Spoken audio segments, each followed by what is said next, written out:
Boa noite, iniciamos mais uma edição do Dimensão Total na TV. Lembro que o nosso programa tem a produção do querido jornalista, nosso amigo Ronald Machado. Bom, vamos iniciar o programa de hoje. Temos aqui o Dr. Mourão Cavalcante, médico, psiquiatra, antropólogo, professor universitário, escritor, poeta, Luiz Carlos Barbosa, sociólogo, consultor político, vai participar do nosso programa de hoje. O tema, para iniciar, vamos falar de Fortaleza, doutor Mourão. Futebol ou cidade? Fortaleza, cidade. Depois nós podemos falar de futebol também, que aqui a gente domina tudo, né? Mas Fortaleza, essa semana, nós tivemos uma noite, uma tarde de caos em Fortaleza. 12 ônibus incendiados, as empresas recolheram todos os coletivos e a população ficou a ver navios nos terminais querendo ir para casa até altas horas da noite. Muitas pessoas dormiram no trabalho, nas calçadas e nas esquinas. 100% da frota de transporte público foi recolhida em Fortaleza. O governo perdeu totalmente a capacidade de combater a criminalidade, uma falência total. E isto é mais uma prova, doutor Mourão e Luiz Cláudio, que aquele estilo de cemitério, que bandido bom é no cemitério, que bandido é isso, bandido é aquilo, que esse tipo de linguajar, de discurso não tem resultado prático. Nós estamos vendo exatamente o que aconteceu hoje. Doutor Mourão Cavalcante, e aí? Bom, é lastimável o que está acontecendo, porque uma das tarefas de governo estadual, no caso, é garantir a segurança pública. Daí eles têm uma secretaria específica para isso, né? Andaram mudando o nome, botando de Secretaria de Cidadania, não sei o quê, mas no fundo é aquilo, é uma secretaria de polícia para a segurança pública. E a imprensa noticiou que o novo secretário de Segurança, André Costa, que faz parte do quadro da Polícia Federal, é um policial, digamos, jovem, ele andou desafiando os bandidos através das chamadas redes sociais. Os bandidos teriam dito, olha, tu toma cuidado, que você não entra aqui e tal, não sei o quê. E aí ele respondeu, né? Não, você vai ver, quem manda aqui sou eu, não sei o quê, não sei o quê. Lembrando um pouco aquelas histórias do Capitão Gondim, lembra? Lembro, era sim. Capitão Major, né? Capitão Gondim. Ele foi candidato a governador do estado e ele tinha um tempo pequeno na televisão de propaganda. E ele, então, dizia, atenção, bandidagem do Ceará, eu sendo eleito, dentro de um mês eu prometo limpar a área. Acho que tem que o governador Camilo Santana ir atrás do Capitão Gondim. Talvez junto com esse secretário. Ele tá por aí. Inclusive um dia desse ele mandou um recado para o doutor Ciro Gomes, né? Ciro Gomes. Não tanto para a família de Ciro, mas para Ciro, mas para a sua família, achando, e aí ele torna-se psiquiatra, né? Sim. Que o Ciro estaria precisando de cuidados médicos psiquiátricos. Mas isso não tem nada a ver com o assunto, só para dizer que a cidade ficou caótica, um pouco esquizofrênica, né? E a gente não pode esquecer a música do Chico Buarque. Na hora do imprevisto, chama o ladrão, né? Ele queria dizer chama a polícia, mas não deu. Aí chama o ladrão. Será que a postura do governo deverá ser realmente essa, de provocar, do afrontamento, da medição de forças? Aceitar não pode, né? Quer dizer, negociar, não, vamos negociar essas áreas que vocês já ocupam, vocês podem continuar explorando, a gente vai liberar, não vai perseguir, também não pode. Agora, qual é a justa medida e com que é realmente que a polícia conta, também é bom fazer as contas. De qualquer modo, é lastimável, porque quem paga o pato é que não tem nada a ver com isso, né? O pobre do trabalhador que já passou uma jornada extremamente extenuante e com preocupações mil, né? E aí aparece isso. Eu até pensei, quando falaram, incendiaram 2 ônibus, não sei o quê, que fosse continuidade daquele movimento de Brasília, Sim, né? muitas do dia anterior, né? Mas depois, pelo volume, pela maneira como a coisa se manifestou, ela é de violência mesmo e ela é de confrontação ao poder instituído. Tomara que prevaleça o bom senso e a gente possa controlar para a paz da sociedade. Nós vamos falar também nesse caso de Brasília, né? Exatamente as mudanças de última hora na proposta da reforma da Previdência. O que o doutor Mourão está falando é de uma invasão de policiais, principalmente policiais civis, no Congresso Nacional, inclusive quebrando alguns vidros. E interessante que eles conseguiram reduzir a idade da aposentadoria dos policiais, passou para 55 isso é ridículo, anos. Quer dizer que basta chegar lá, quebrar vidraça, que aí o governo atende. Que linguagem ele está querendo anunciar com isso? Né? Porque o protesto da sociedade existe. Então, só vale quando é na porrada? Será que aqui o secretário de segurança só vai ouvir depois que tocou fogo nos ônibus? Como é isso?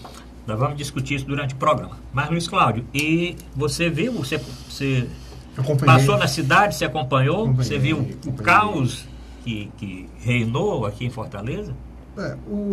A partir do meio-dia, entre meio-dia e 13 horas, do dia 19 de abril, quarta-feira, o que aconteceu? O poder público sofreu um ataque direto do que nós podemos chamar ou narcotráfico organizado ou milícias, ou os dois juntos. Eu não acho que foi uma coisa esmo, não. Acho que foi uma coisa bem planejada. A ideia era passar o terror mesmo para a sociedade. O que me chamou a atenção foi que, de alguma maneira, os resultados positivos que André Costa está à frente da secretaria deram resultados. Por quê? Que já demonstra que os traficantes tem gente incomodada, né? Tem gente incomodada. É indiscutível, por que pareça. O fato negativo é que há muito tempo o Estado perdeu a primazia do uso da violência. Há muito tempo o Estado usa muito mais a violência para se autodefender, principalmente quando policiais e servidores públicos são mortos, a serviço ou fora do serviço. Isso é a grande verdade. Mas voltando ao ponto central que você quer discutir, eu acho que sim, o governador Camilo Santana precisa recuperar a figura da autoridade. Que não pode. Um município como Fortaleza, simplesmente, o que aconteceu? Os empresários com medo de perder seu patrimônio, dentro de uma concessão pública, retiram. Simplesmente eu estava almoçando no Shopping Parangaba e me dirigi para ver a confusão no terminal de Parangaba, que é do lado. Não tinha ônibus. Simplesmente a menina que ia para a universidade não tinha como sair de lá. O trabalhador que precisava chegar em casa não tinha como sair de lá, tá entendendo? E simplesmente os fiscais e os funcionários diziam, não, infelizmente, nós recolhemos os ônibus. Quem deu essa ordem de recolher os ônibus? Foi a prefeitura? Foi o prefeito Roberto Cláudio? É uma discussão que precisa ser feita. Não, foi o sindicato das empresas. Inclusive, ele lançou uma nota, né, alegando essa falta de segurança. O que eu acho, Luiz Cláudio, é o seguinte, o Estado demorou muito a dar uma resposta. Sem e a própria prefeitura, você não acha, não? Sim, eu acho que é um ponto comum que nós temos é esse. Porque, olha, se tem pessoas aguardando para ir para casa, liberar a condução de qualquer modo, tem uma perseguição pública, perseguição, não sei o que, briga de táxi público. Olha, quem quiser levar, fazer carona. Como é que se dizia antigamente, que você pegava um carro... Carona amiga. Carona amiga, mas tinha outro nome também, tem um termozinho que... Frete. Frete, pronto, quer fazer frete, tem caminhão, bota a gente na bulé, bota a gente em cima, portanto que leva essas pessoas para casa, né? E ninguém viu isso. Inclusive, uma das perguntas é: a faixa exclusiva de ônibus. Não tem ônibus circulando na cidade. Essa faixa exclusiva vai ficar ali para quem? Né? Para quem pisar ali, né? levar uma multa. Levar uma multa. Quer dizer, ó, esses fotossensores, com certeza, nunca entram em greve. Pois é, então dizer, ó, liberar. Faixa de onde está liberado para quem quiser fazer o transporte, aí, carona amiga, qualquer coisa desse tipo. Mas o modelo operacional é muito mais parecido com o do PCC. PCC não é do Comando Vermelho. Tem um tal de G, não sei o quê, tem um outro nome aí. Né? Mas, por exemplo, nos anos 90, o Comando Vermelho, quando morria um traficante, a polícia cercava muita região da Boca de Fumo, eles desciam na comunidade, lá em Morro, né? Desciam, somente no comércio, e mandavam o comércio fechar. E quase sempre tocavam fogo em um ou dois transportes urbanos que passavam na região. Podia ser a Topix, nos anos 90. Já o PCC é diferente. Primeiro Comando da Capital. Eles atuam de forma mais uniforme em várias localidades. Foi o que aconteceu em Fortaleza. Não foi só uma localidade, mas outras localidades aconteceram. Vários bairros, né? Em vários bairros, quer dizer. Você nota que pela lógica aí, já havia um planejamento a médio prazo. Não foi uma coisa que decidiram ontem e ligaram um para outro, não. Acredito que já tinha essa ideia. Por isso que eu acho que, a partir do momento que começar a ver as investigações, seria interessante saber, será também que houve uma participação das nossas forças policiais? Sabe por quê? Porque, querendo ou não, há muito tempo no estado do Ceará, o governador perdeu o comando das tropas. Muito tempo mesmo, desde 2011, especificamente. Você acha? Eu acho. Nós perdemos. Houve uma... não houve nem um sindicalismo dos policiais, não. Houve uma politização ao extremo. A polícia do Ceará hoje virou um partido político. Isso é perigoso. Está entendendo? Não é ilegítimo. Eles podem eleger seus representantes. Mas o problema é que, às vezes, na minha avaliação, indiscutivelmente, o bom trabalho que o André Costa está fazendo, eu acho que setores da Polícia Militar, Civil e Bombeiros ficaram um pouco chateados, porque o governador, em mal situação na segurança pública, ganho de votos para eles. Então, Mourão, o senhor acha que acontece isso também, que está tendo um descontentamento aí da tropa, mas o governador não deu tanto benefício, não deu tanto benefício para a polícia? Eu não acredito nessa hipótese, não, até porque isso é fato recorrente no país. Rio, São Paulo, Vitória, Natal, São Luís. Quer dizer, não é um caso específico do Ceará. Aí você estaria insinuando, por exemplo, a figura do Capitão Wagner e de outros seguidores. Eu acredito que não, até porque na fala deles, no que eles dizem, expressam em entrevistas, etc., eles têm dito que não concordam com esse tipo de manifestação. Ademais, esses comandos, esses grupos, não precisam da autorização de ninguém para estar fazendo essas manifestações de violência que eles fazem. Agora, o que me parece estranho é que parece que a gente vive no melhor dos mundos e isto cai assim como um asteroide. Bora para outra, né? Cai. Como se isso não fosse alguma coisa que se gesta. Quer dizer, quando numa terra até bandido se organiza, era hora do governo se organizar. Então ele é tomado, como você destacou, totalmente de... Ele fica pasmo, perplexo, perdido, até em questão de... Esse pessoal que está lá naquele terminal precisa ir embora. E aí, não sei como é, onde é. Não há um gabinete de crise, não há, digamos assim, um manual de procedimento em caso de. Né? Não tem. É como se, de repente, os bombeiros fossem chamados para apagar um incêndio, eles não sabem o que levar e nem por onde começar a debelar o fogo. Ficam totalmente atordoados. Nós vimos em diversos cantos da cidade 6, 7 policiais fortemente armados, estão esperando o quê? Né? Como é? Ademais, esse tipo de trabalho não deve ser de resposta, ele tem que ser de antecipação, preventivo. Aí entra o papel da inteligência da polícia, que parece ser um setor muito esquecido do governo. Não dá voto. Luiz Flávio, ainda nesse tema, vamos terminar já o primeiro bloco, Mas para ver sua opinião aí, para nós terminarmos. Mas o que eu acho, o Tom Mourão tem razão, não tem um plano para um caso, não é a primeira vez que acontece isso, né? Quer dizer, eu falei, como as pessoas vão chegar em casa, né? Outra coisa, coloca um policial em cada ônibus, libera os ônibus, o problema não é segurança. Ele vai apanhar, se for só um soldado. Pois é. Então, ele vai apanhar, ele próprio vai entrar na fogueira. Tem né? que entrar em acordo com os empresários. Olha, os ônibus que forem queimados, o governo paga, alguma coisa assim, contanto que a população vá para casa. Eles são obrigados a ter seguros. Agora, ninguém sabe se eles têm seguro para toda a frota, né?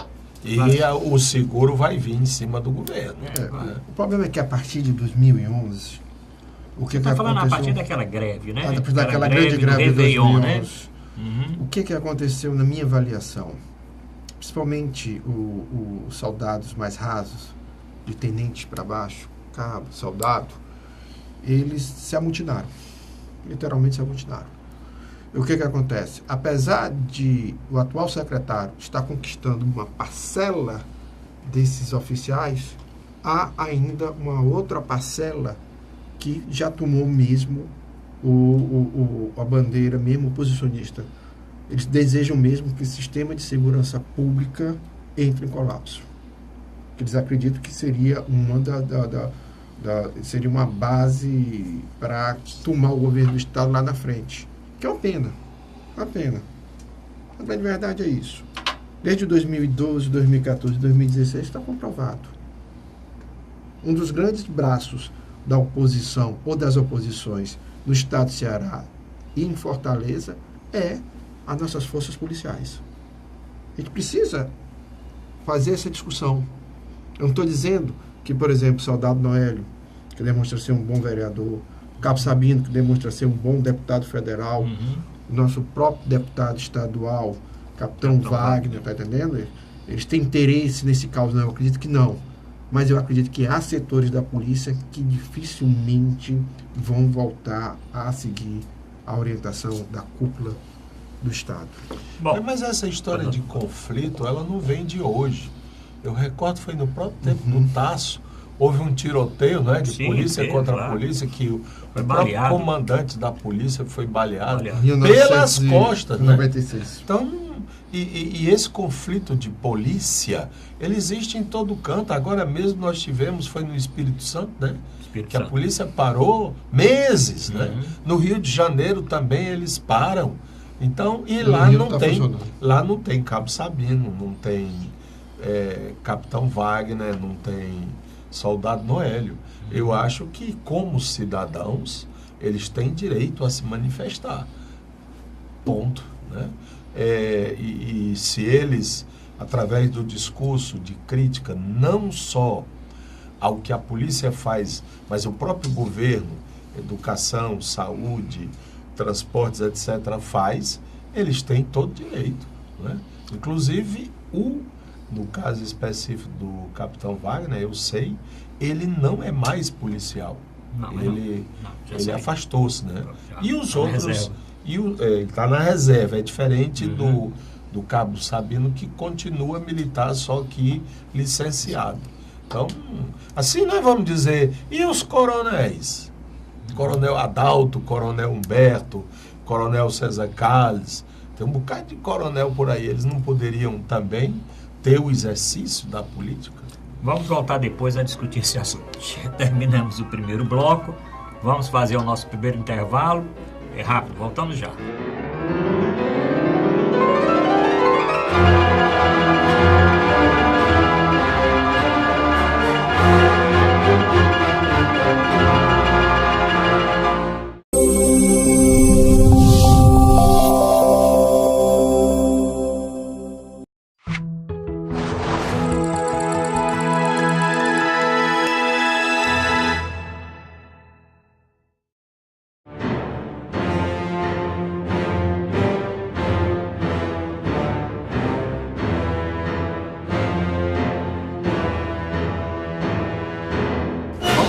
apresentar a dimensão total na TV. Lembra o WhatsApp do programa. Você pode mandar sua mensagem agora. 999251122. Aqui é Fortaleza 85. E lembro também o portal, nosso portal na internet, portal@arrudabastos.com.br, que o telespectador pode acessar e assistir todos os programas anteriores, desde janeiro de 2016. Um abraço aqui para o Dr. Ronald Machado, nosso jornalista que está escutando o programa, como também agradecendo as mensagens da semana passada, principalmente a mensagem do Dr. Auri Macedo, viu, doutor Mourão, que parabenizou novamente aquela discussão que nós tivemos semana passada, e dezenas de telespectadores. Encaminhe sua mensagem e coloque aí o canal e o dia que o telespectador está assistindo o programa. Doutor Mourão, ainda ficando aqui pelo Ceará, eu estou assustado com essa epidemia de chikungunya. Nós comentamos semana passada aqui. Eu passei nas UPAs aqui de Fortaleza, em algumas cidades também do interior, agora nesse feriado, e fiquei realmente extremamente preocupado com a quantidade de casos de pacientes aguardando atendimento. Aliás, um atendimento muito precário, viu, Luiz Flávio? Atendimento muito precário, aguardando atendimento e saindo muitos dos pacientes sem nenhum tipo de consulta ou orientação. O senhor tem sentido esse aumento do número de casos de chikungunya aqui no Fortaleza? Sim, e criou-se em torno, foi mais ou menos assim, quando veio o surto da dengue. Todo mundo apavorou-se e tal, sobretudo a chamada dengue hemorrágica, que é aquela que atinge sobretudo o sistema sanguíneo, não é? De hemorragia, etc e tal. Então todo mundo ficou com medo da tal dengue hemorrágica. O medo passou, aí veio a história da Zika. Mas Zika logo se identificou como sendo extremamente grave no caso de mulheres grávidas. Aí aquele cuidado, aquele auê com as mulheres grávidas, e se você tem qualquer sintoma, não sei o quê, e as reportagens do Fantástico, das mães que queriam tanto bem ao filho, e o filho agora está com essa lesão neurológica grave por causa da Zika. Tem a última filha, que é a chikungunya, que passou até desapercebida. A gente achava apenas interessante o nome, né? Chikungunya. Estranho, né? Só que ela é também extremamente agressiva. Ela bate sobretudo nas articulações, né? Nas juntas chamadas, e ela prostra as pessoas. A incidência mais grave é sobretudo em idosos, que de um modo geral já tem dificuldade de ficar em pé, de caminhar, de se sentar, né? As juntas já estão, e a chikungunya agrava. O que acontece? O idoso acaba tendo que ficar ao leito. E ao leito vem a dificuldade de circular, as escaras, que são as feridas no dorso, e o comprometimento cardiológico e o óbito, a morte. Estão morrendo muitos idosos em Fortaleza por causa da chikungunya. E também já há uma suspeita por parte dos epidemiologistas de que ela possa estar mexendo também com o sistema nervoso, tipo exacerbando os processos de demência. E uma terceira característica a chamar a atenção é que, por exemplo, na dengue tem aquele quadro pico grande de temperatura, sintomas, né, de sintomas e tal, mas depois vai maneirando e desaparece. Na chikungunya é diferente. O indivíduo tem o pico, a crise, parece completamente curado, aí lá vem de novo outra crise. Então não é uma coisa simples, e tem se usado de forma inadequada os analgésicos, que muitas vezes não podem ser usados por outros motivos. Então, como não há recurso à estrutura médica, o jeito é esperar que Deus resolva, né? Aí ele resolve de dois modos, levando uns e deixando outros, e alguns até sequelados. Porque dos governantes não se deve esperar nada. Existe uma denúncia que saiu, por exemplo, no jornal O Povo, do Sindicato dos Médicos Urgentistas. Saiu, dos intensivistas. Pois é. Médicos intensivistas, né? Dos médicos que trabalham em UTI, em urgência e tal. Eles dizendo que não tem menor condição de trabalhar nos hospitais públicos do Ceará. Está lá a nota saiu no jornal O Povo, se não me engano, no dia 16 ou 17, agora dessa semana. Dizendo claramente como é que não é. Aliás, um diligente deputado estadual ou um diligente vereador bem que poderia pedir uma CPI sobre essa questão da saúde no Ceará. Para onde estão indo os recursos? E é exatamente na hora que começam a aparecer essas parcerias público-privada que o dinheiro desaparece, que o dinheiro deixa de existir. Você tem uma larga experiência na Secretaria de Saúde do Estado, onde você foi secretário, e você sabe que as verbas não são generosas, mas usadas de um bom modo gerencial, elas podem dar muito mais do que estão dando. E depois do exemplo do que aconteceu no Rio de Janeiro, em que só com próteses ortopédicas, né, a pessoa perde uma perna por um câncer, um acidente, não sei o que, vai ter que botar uma perna mecânica. Só nisso aí foi desviado 300 milhões de reais. Não estou dizendo que no Ceará está acontecendo isso, mas era bom que a gente tivesse melhor transparência. Para não acontecer, como na eleição passada, que o digníssimo prefeito mostrou o depósito, então os remédios, só que não era da prefeitura, era da Pague Menos. Bom, você teve febre chikungunya, que você já teve, né? Mais de uma vez, acredito. Não sei. Deve ter tido. Mas chikungunya você teve? Não. Mas você, alguém na família, você conviveu com alguém? Nós estamos pagando muito caro. Vários governos que não trabalharam a questão do saneamento. Certo, saneamento, importante. Sabe? Fortaleza não adianta. Você tem bairros nobres que têm saneamento, como Aldeota, bairro de Fátima, Bezerra de Menezes, mas o que acontece? O entorno dele não tem. E o mosquito, nesse aspecto, ele não distingue a classe social. Ele é democrático. Nesse aspecto, sim. O que acontece? Na minha avaliação, o prefeito Roberto Cláudio e o governador Camilo Santana, indiscutivelmente, não se saíram bem na área de saúde. O que eu falo os dois, em síntese?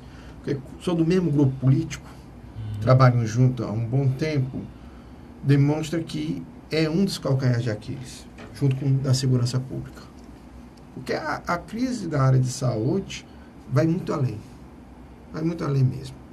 Hoje um profissional da área, na minha opinião, às vezes tem que fazer a escolha de Sofia. Escolher o paciente que vai sobreviver ou viver. Às vezes o cara chega lá muito mal e diz, mas você não pode porque não tem vaga na UTI, não tem vaga não sei aonde, porque tem gente pior do que você. Olha, Arruda, é sério. Isso que está acontecendo no Fortaleza, no Ceará e no Brasil é sério. Indiscutivelmente também é aquilo que eu estava conversando com você também. O presidente Michel Temer não escolheu a pessoa certa e também nesta área está deixando muito a desejar. A área de saúde hoje do governo federal, sabe, é um desastre ambulante também, em todos os sentidos. Então nós estamos cercados de incompetências. Junto a isso também uma coisa que o Mourão falou e eu concordo com ele, que é um problema que o Brasil precisa combater, que é a corrupção. Estamos pagando o preço caro da corrupção. Se você pegar o que veio dinheiro para as grandes cidades, para saneamento, e esse dinheiro desaparece no ralo da corrupção, é um absurdo. Como na área de educação e outras mais. Se esse país não conseguir passar limpo e tentar ver uma maneira de transformar as políticas públicas mais transparentes, no próximo inverno, você já aumentou a dimensão dessa doença? Não deu tempo ainda de chegar aqui a febre amarela, né? Mas já chegou no Piauí, viu, doutor Mourão? Então... Piauí já chegou. É tipo o inverno, começa no Piauí e vem para cá. Piauí já tivemos um caso, né? Agora, só lembrando aqui, semana passada eu falei desse caso do ex-secretário de Saúde do Rio de Janeiro, Sérgio Corte. Eu conheço porque, quando no meu período de secretário aqui no Ceará, ele era o secretário do Sérgio Cabral.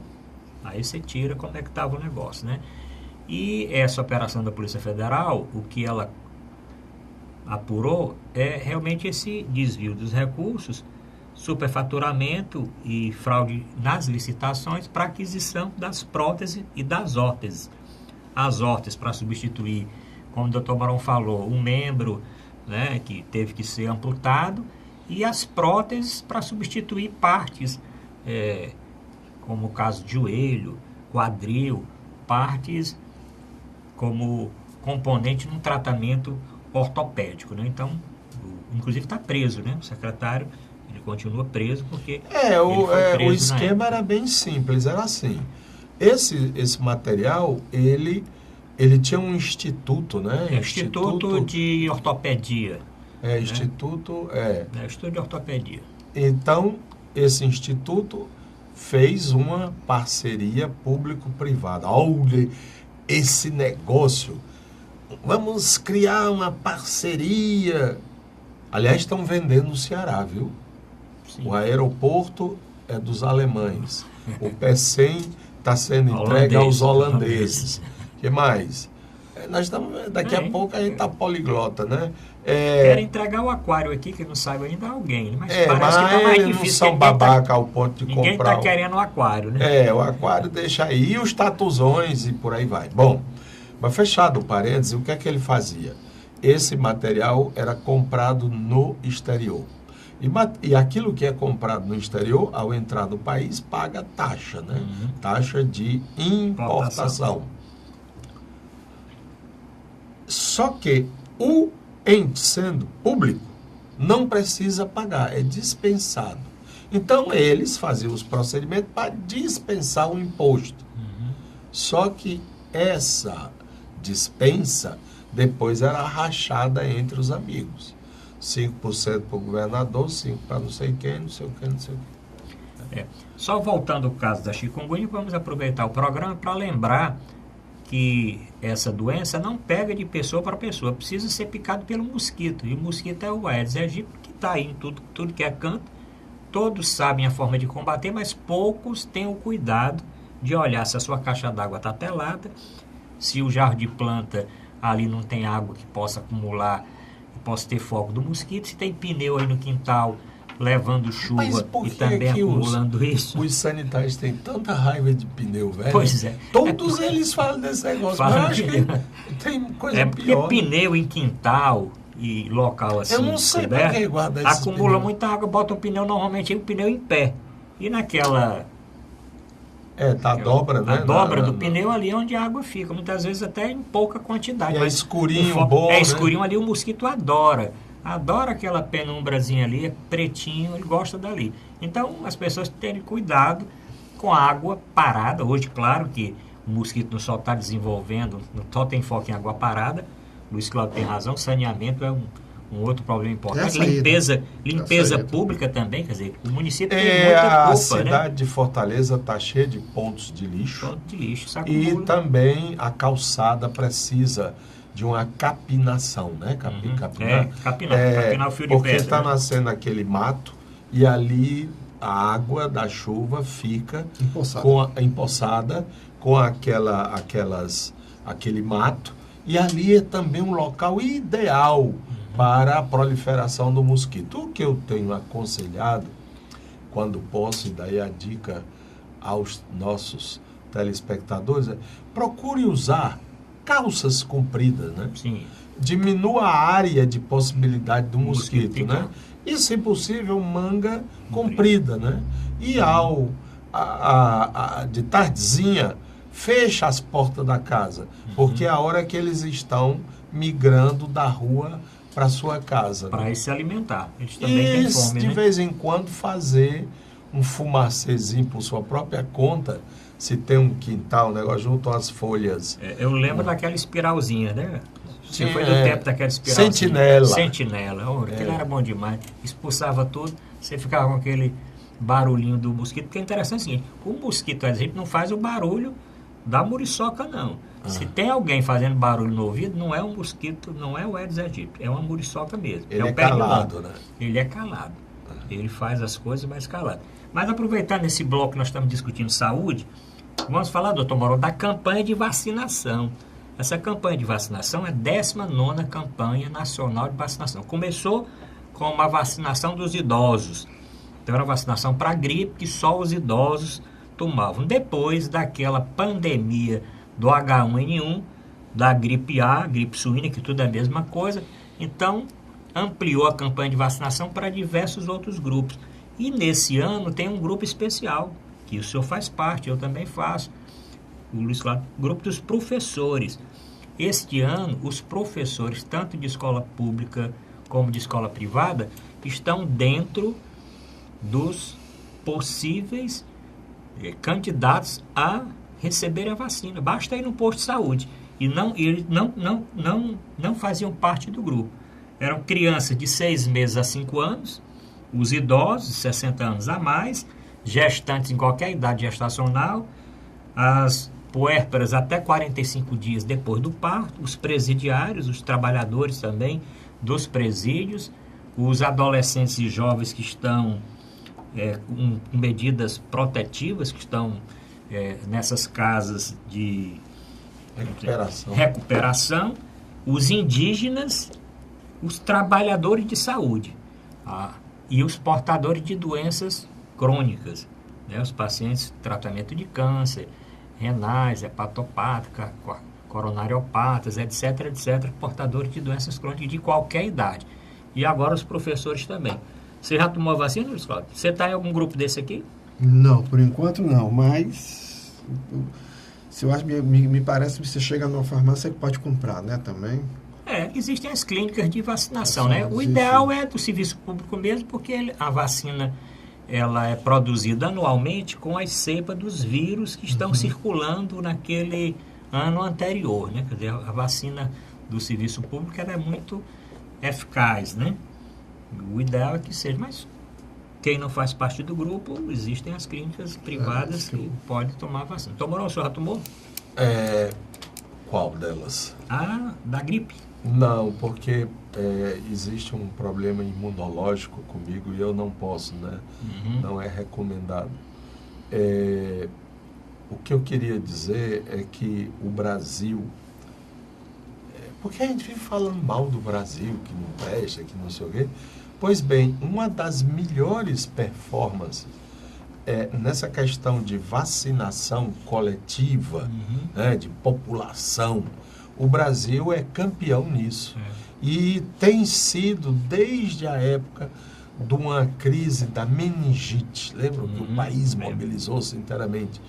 E, segundo os estudiosos, no caso, os epidemiologistas, eles apontam que a razão número 1 para o sucesso dessas campanhas de vacinação, por exemplo, tem também a dos animais, não é? Do gato, do cachorro, etc. e tal, da raiva, né? Da raiva e tal. É um sucesso. Eu acho bonito naquele dia da vacinação, o pessoal levando o cachorrinho, o gato, até levar o papagaio, o macaco, a preguiça, tá entendendo? Para se vacinar. Quer dizer, aquela mobilização nacional. Sabe que é o fator mais importante? Sim. A mídia, a televisão.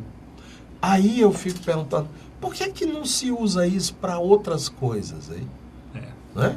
Escove seus dentes, cuidado com o seu peso, olha os alimentos, não sei o quê. E não, construímos mais 3 quilômetros de estrada, ligando o distrito, não sei de que. Peraí. Ou então patrocínio de jogo de futebol. Né? Os caras, vai a bola com não sei quem, não sei o quê. Estamos aqui sob o patrocínio da Assembleia Legislativa. Meu Deus. Meu Deus. Bom, estamos terminando o segundo bloco. No terceiro bloco, nós vamos colocar política para debate. Nosso programa hoje foi mais light, quer dizer, light é o segundo bloco, né? O primeiro foi pesado, mas o terceiro vai ser mais pesado ainda. Voltamos já.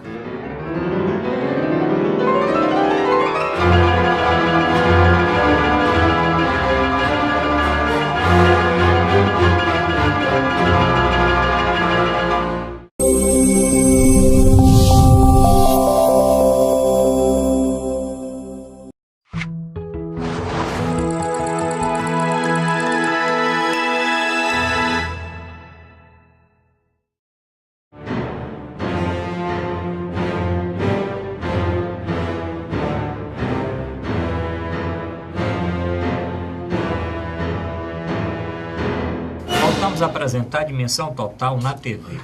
Nosso programa tem a produção do jornalista Ronald Machado. O telespectador pode encaminhar mensagem para o nosso programa ou para qualquer um dos nossos debatedores. Fortaleza aqui 85 999 25 11 22. Ou então entrar no portal, meu portal na internet, portal@arrudabaixo.com.br, comentar o nosso programa e assistir qualquer programa anterior. Como eu falei, nós vamos discutir agora política e vamos falar das reformas do governo Temer. Quanto mais tempo passa, o presidente Temer mais cai, né? A última pesquisa agora do Ibope, o presidente Temer passou para um dígito de aprovação entre as outras faixas, 9. No Vox Populi caiu para 5.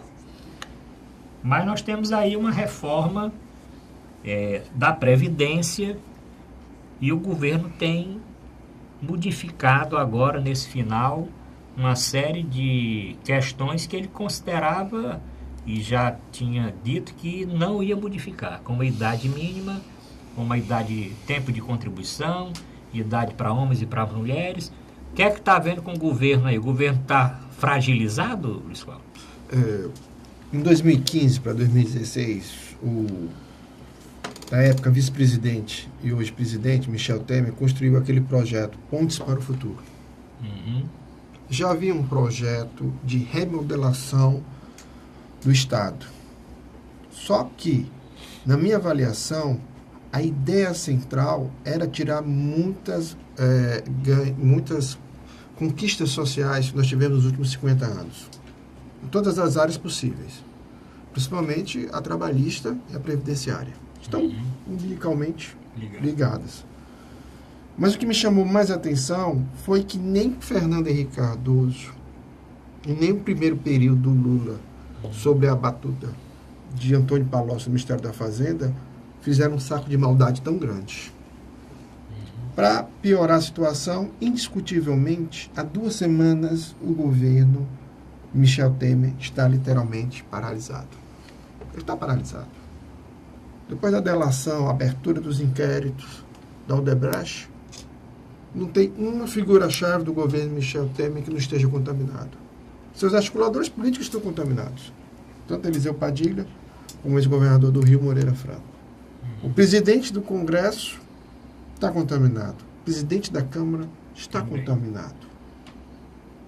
A sua base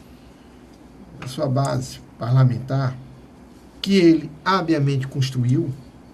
Por que eu falo isso, habiamente construiu? Porque 1 ano atrás, eles conseguiram aprovar o impeachment da presidenta Dilma Rousseff, tanto na Câmara como no Senado. Uhum. E ele praticamente fundou um semi-parlamentarismo no Brasil. Só que, o que está acontecendo? À véspera de uma eleição em 2018, de renovação de 100% da Câmara e de 2/3 do Senado, os parlamentares compreenderam e começaram a escutar as vozes das ruas que não estavam se agradando com essas reformas.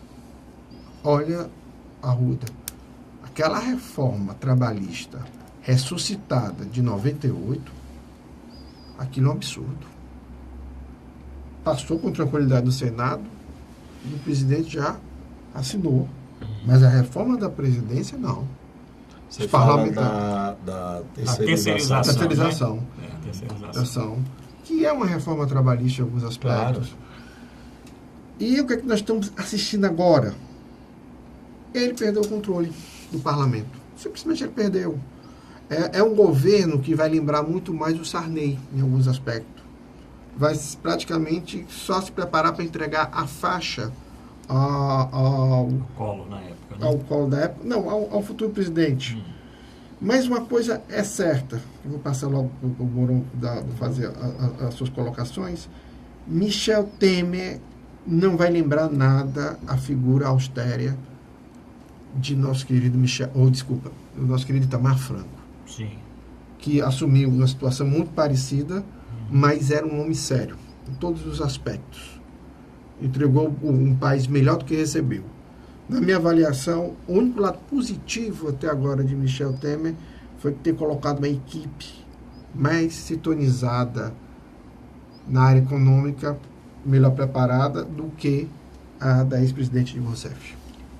Mourão Cavalcante, essas mudanças de última hora, inclusive uma outra mudança, o governo teve que modificar o calendário e agora só no dia 2 de maio vai ser apresentado esse relatório na Comissão da Reforma da Previdência para ser votado, após uma grande manifestação que está prevista para o dia 28, que pretende, inclusive, parar o Brasil, uma greve geral contra exatamente essas reformas. O que é que o senhor acha aí dessas mudanças que já foram anunciadas, de redução de idade, de mudança, voltando a ter diferença para homem e para mulher e outras mudanças mais?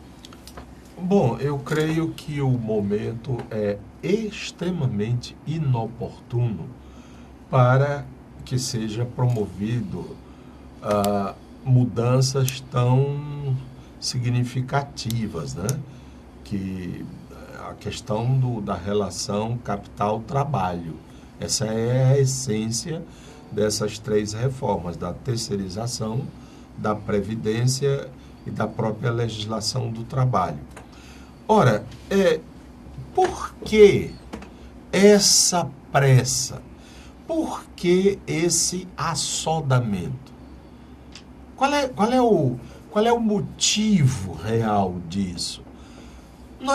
Eu acho, a minha impressão, é que se trata da paga. No interior usa-se muito esse termo, né? Eu pedi a você, para você fazer uma coisa, você fez e disse, pronto, chefe, está feito. Isto você está pedindo a paga. Ora, precisaram derrubar a Dilma. Precisaram aniquilar o Lula e destruir o PT. Isto foi feito, por exemplo, com o apoio maciço da mídia. Se nós formos, por exemplo, pegar as capas da revista Veja nos últimos anos, é carga pesada. Primeiro, em cima da presidência da República, da Dilma, do Lula e do PT. Com isso, eu não estou querendo defendê-los, mas dizer que isto faz parte, ou fazia parte, de uma articulação, já foi muito discutido no Brasil, inclusive.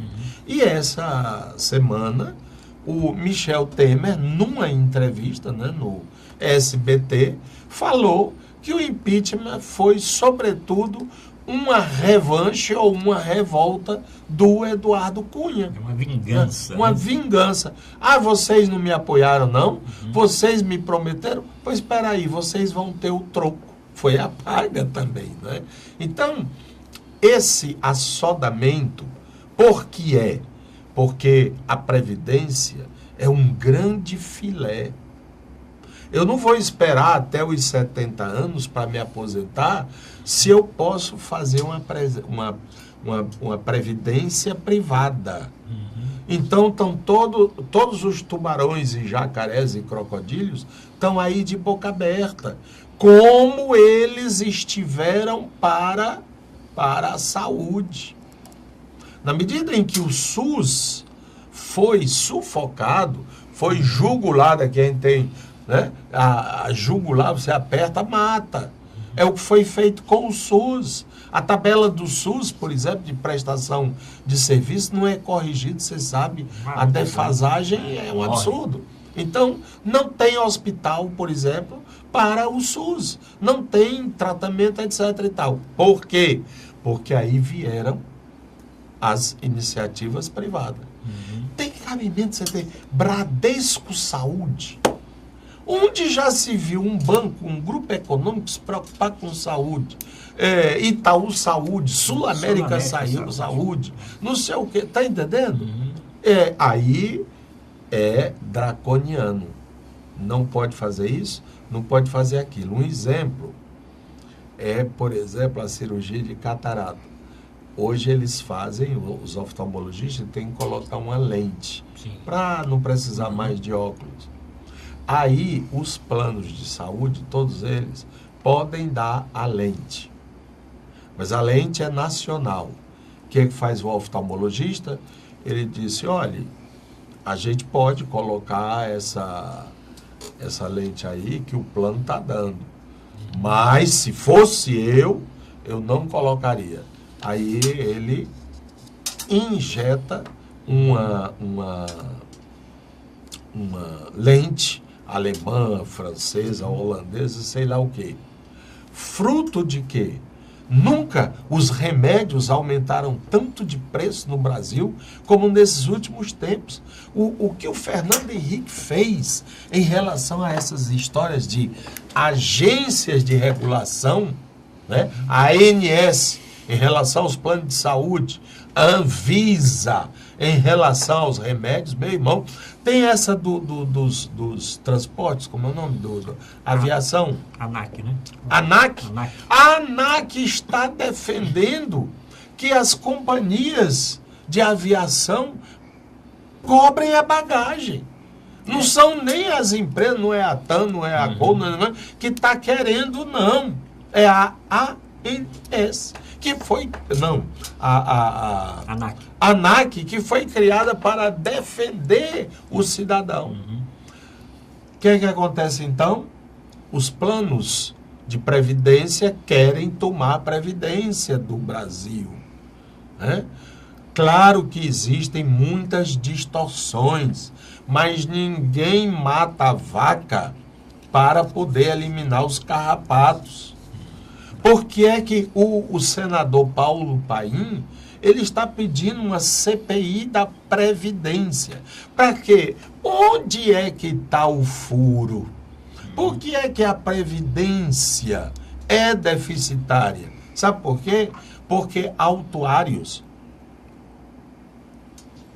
que são esses caras que fazem os cálculos, eles dizem assim, uma pessoa que começou a recolher a Previdência, desde o dia do primeiro mês até hoje, feitas as correções, que você bota o primeiro mês, o segundo vai gerando... Corrigindo, aplicando, né, esse recurso. Se você tivesse botado isso numa poupança, ou botado debaixo do travesseiro, digamos assim, você teria hoje 3 vezes o que você recebe como aposentado.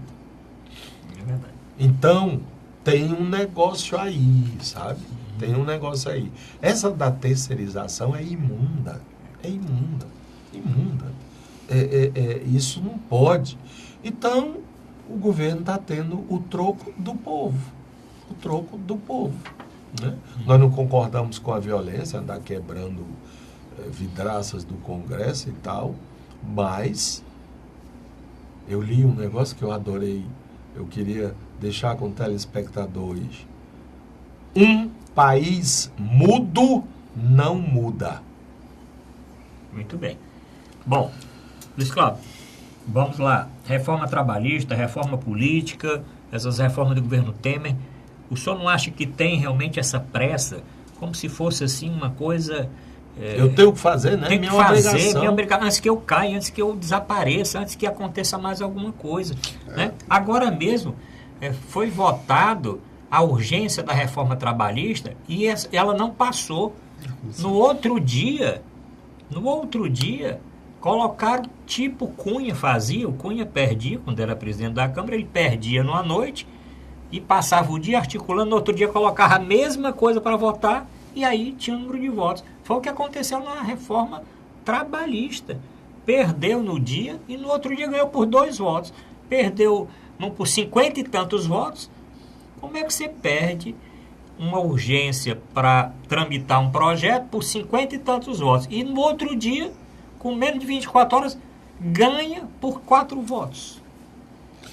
O presidente Michel Temer, quando assumiu, ele sabia que essas reformas, de alguma maneira, iriam dividir as manchetes com a questão do Lava Jato. Uhum. E era uma maneira também de ele criar uma publicidade propositiva. Só que isso não funcionou.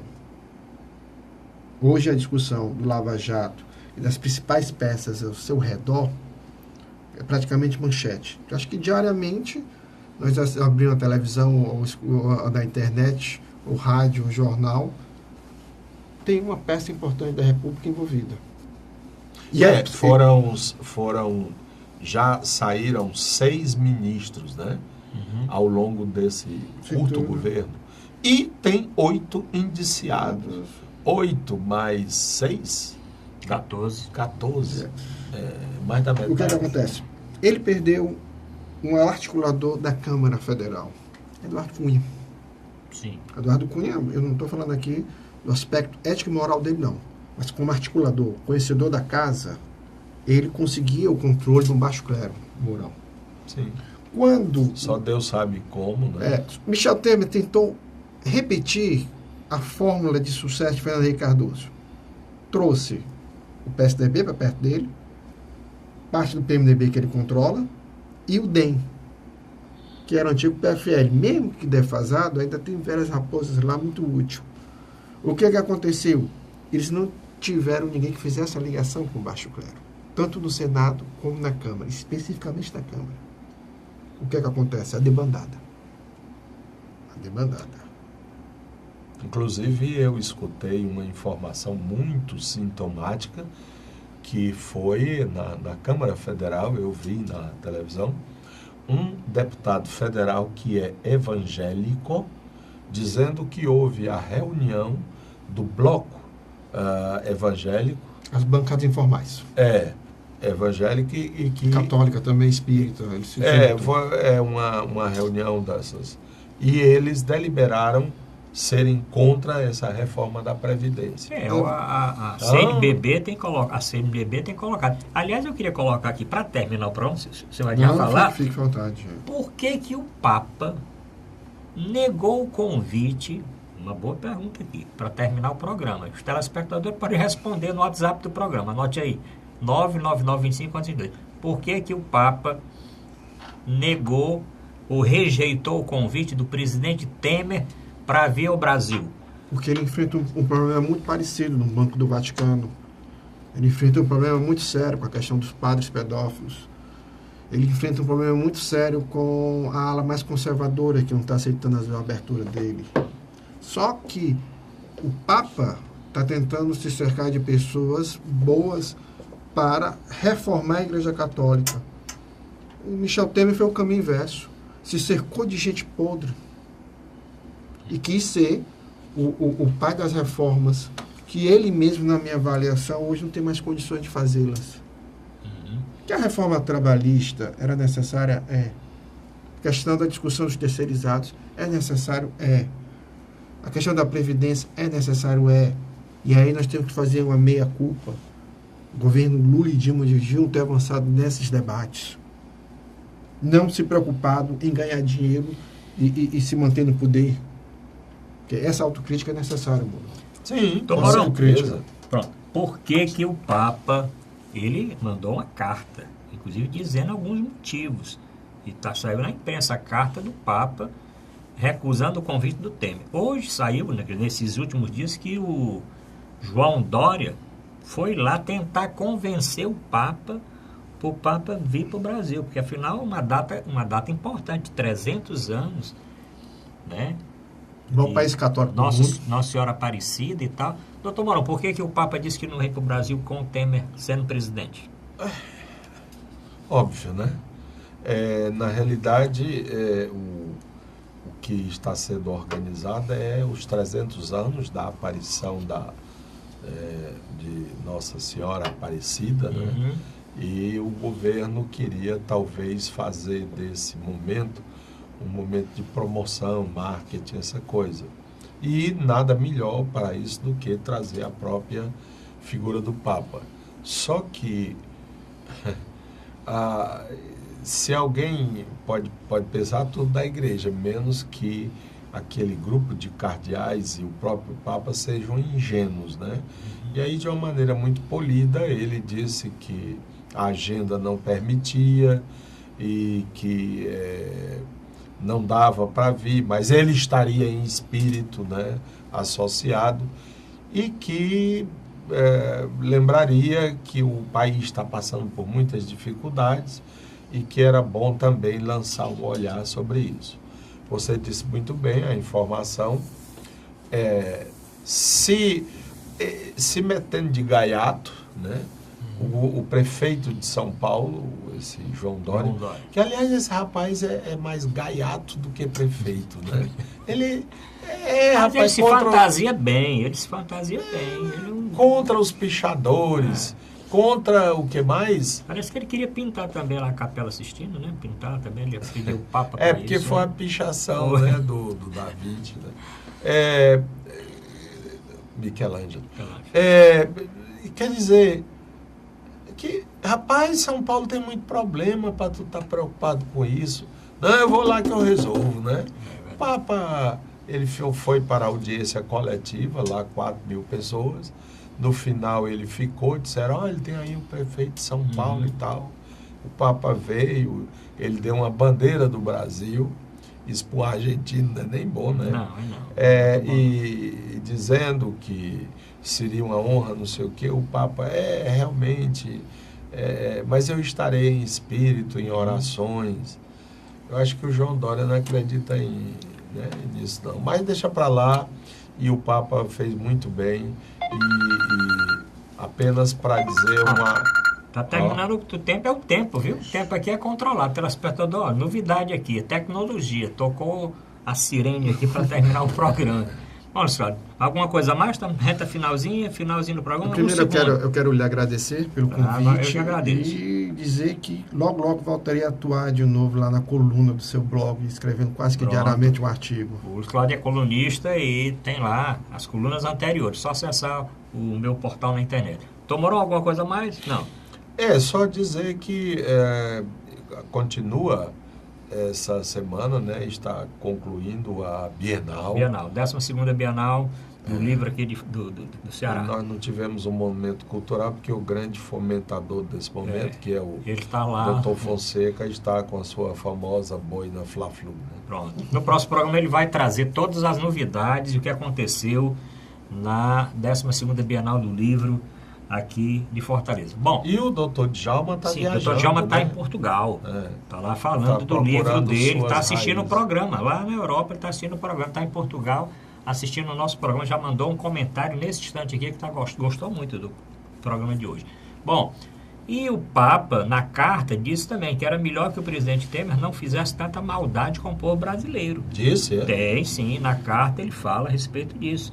Uma das contrariedades do Papa, em termos de ver o Brasil, é exatamente ele também, como igreja, e a CNBB já colocou isso, deve ter passado também para a Santa Sé, não concorda com essas medidas, com essas reformas ela é anti-humana, que estão sendo essas reformas são processadas. Mas acabou o programa, quero agradecer aqui a audiência do telespectador, que ficou até este momento assistindo o programa. Nosso programa é todos os dias, agora de 9 às 10 da noite. Obrigado a todos e até o próximo programa.